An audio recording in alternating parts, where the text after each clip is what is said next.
Il est 21h, donc sauf si j'ai une question acharnée dans la salle. D'accord. Et c'est la dernière.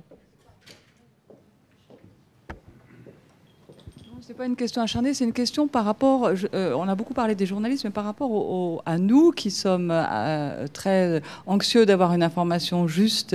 Et on est un peu perdu parce que finalement aujourd'hui, on peut avoir l'information à tout moment, en provenance du monde entier.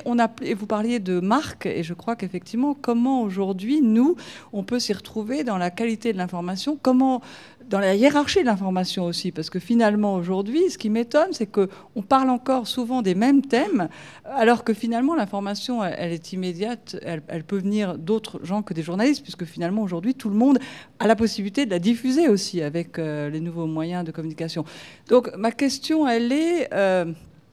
comment vous allez finalement trouver un moyen d'assurer aux gens qui sont avides d'une information la plus juste possible, comment vous allez former les journalistes, comment vous allez vous assurer finalement des sources, parce qu'avant on avait les agences de presse et puis la hiérarchie était faite par les agences de presse. Alors ça m'intéresse de savoir comment vous hiérarchisez cette information enfin, c'est tout le grand débat, c'est que nous on est finalement assommés de plein d'informations, on ne sait plus si elle est juste ou pas. Et par exemple Wikipédia, c'est intéressant parce que c'est vrai que le sujet et tout le monde peut alimenter Wikipédia et on ne sait plus est-ce que c'est vrai, c'est juste. Il y a des gens qui corrigent, mais finalement on ne sait plus vraiment où est la vraie information.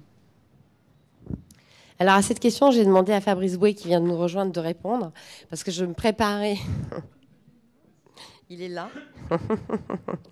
Je me préparais à vous demander de conclure le débat, mais c'était un peu embêtant vu que vous êtes arrivé un peu tard pour conclure le débat. Fabrice Bouet a, ainsi que je le disais en préambule, dirigé Prisma Presse pendant très longtemps.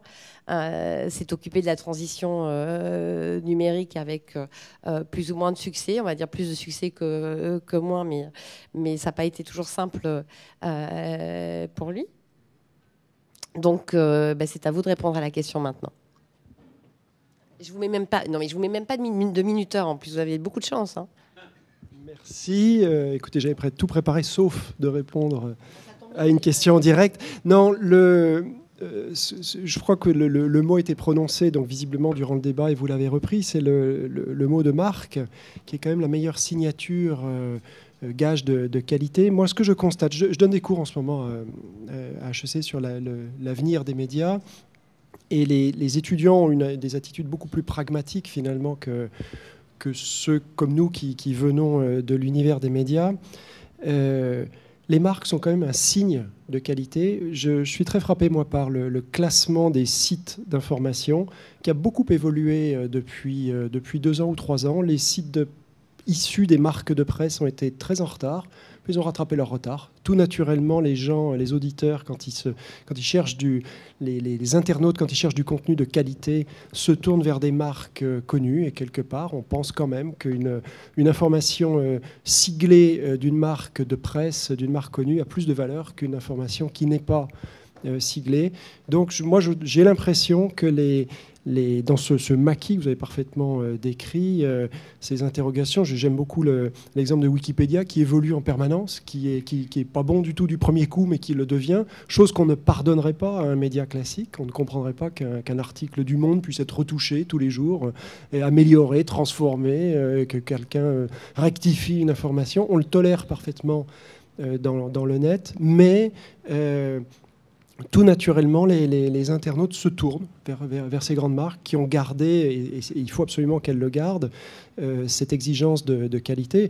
Alors moi, il y a une question que me posent tous mes partenaires et clients dans mes missions de conseil, c'est comment est-ce qu'on peut gagner de l'argent, parce que l'information de qualité coûte de l'argent. Donc comment est-ce qu'on peut, à l'arrivée, ne pas être pillé et gagner de l'argent. Et là, il n'y a pas de recette secrète, sinon tout le monde les suivrait. Mais quand même, on s'aperçoit d'abord qu'il y a des gens qui gagnent de l'argent sur Internet, que l'époque où tout le monde perdait de l'argent est totalement révolue, et que d'ailleurs les géants d'Internet sont richissimes. C'est donc la preuve qu'on peut gagner de l'argent. Les géants d'Internet, ceux qui ont les plus grandes audiences, non pas la qualité de contenu des producteurs que sont les journalistes issus du monde de la presse. Donc il y a une qualité de contenu qui existe, qui vient de la presse. Simplement, aujourd'hui, la presse a du mal à gagner de l'argent sur Internet. Et donc, pour moi, la grande question à se poser, ils ont, à mon sens, gagné la bataille de l'audience. Ils ont gagné la bataille de la qualité. Ils n'ont pas su monétiser leurs audiences. Et je pense que c'est le défi numéro un. Or, les règles de monétisation des audiences sur Internet sont assez différentes de celles dont la presse provient. Il faut donc apprendre un nouveau métier qui est de monétiser une audience dans un univers numérique.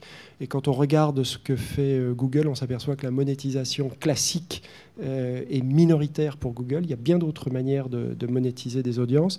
Et de ce point de vue-là, moi, je suis très intéressé par l'accord entre la presse et Google.